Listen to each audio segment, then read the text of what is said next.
Keauʻohana is one of 5 state forest reserves in the Puna district. It's the largest and the most intact of native lowland rainforests in the entire state of Hawaii, and that is below 1,000 feet. Keauʻohana is a critical habitat for many native, rare, and endangered species, and for that reason it's very important that we preserve it.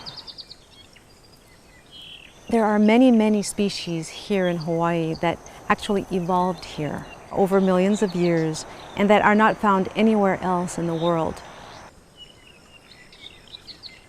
A healthy ecosystem is one that has a lot of biodiversity, many, many species coexisting together. The problem with invasive species is that they tend to have an aggressive nature and to dominate the landscape and eventually replace the native flora. What we're doing here is trying to preserve a native rainforest. And to me, as the earth faces the crises of our day, almost nothing is more important than preserving some natural native habitat. And here in Hawaii, besides the pressures from development, there's also tremendous pressure from invasive species. So to take care of and to preserve a native Hawaiian forest requires getting rid of the weeds as an ongoing effort. And that's what this group is doing.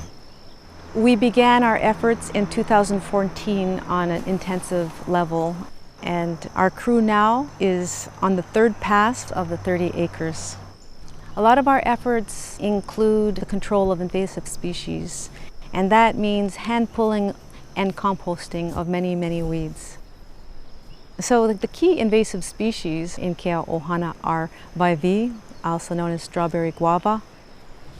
I think most professionals would agree that this is probably the worst weed we have in Hawaii. And this comes to the compost pile because every part of the BIVN is a propagule, which means if you lie it down, it'll take root. We have the Clydemia. This is a very young Clydemia. They get up to 8 feet tall. And Clydemia is actually one of the target species, the understory bush.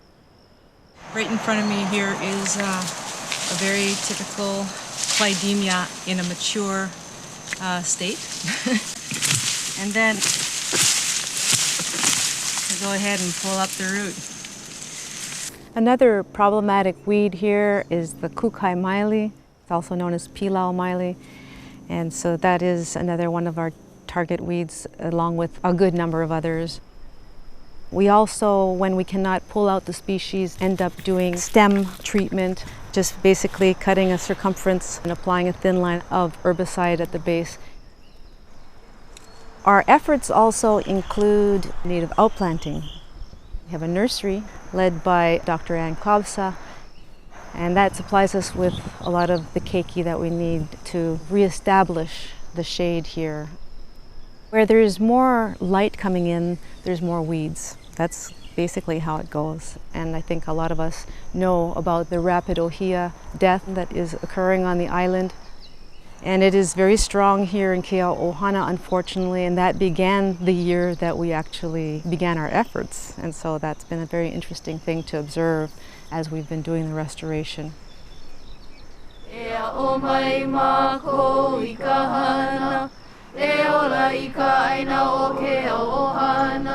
We have been facilitating groups of students and community groups to do restoration work here and learn about native species and issues of invasion. We have already taken care of all the large individuals, so our work today is going to be to get the babies, and there's millions of them. I'll pass these around so you guys can take a closer look at them, okay? What our ambition is to actually take care of the babies before they reach maturity so that the seed bank could diminish over time. One at a time. That's the way it's done. And it's amazing when you look at the end of the day at the achievement, it's actually quite impressive. You know, one at a time becomes a lot. There's a lot of things that the public can do to be helpful. We hold quarterly work parties here in the forest. And if you have a group of 6 to 12 people, it's possible to create your own event with us. And of course, if you can't make it into the forest to help with the restoration, we appreciate donations, and donations can be made to Keauʻohana Native Rainforest Restoration through our malamaopuna.org website. And there's actually things that you can do right in your own backyard to be helpful to the lowland environment and to your local forest. That is to become aware of what the invasive species are and do your own control of invasive species. Also, to plant native species to help propagate them, because plants aren't confined to our boundaries, and so they will find their way. What you choose to plant in your own backyard has a tremendous impact on the future of Hawaii's environment. The rainforest and the forests around us, no matter where we are on the earth, is our well. It is our water source. It is what sustains our crops and therefore sustains us.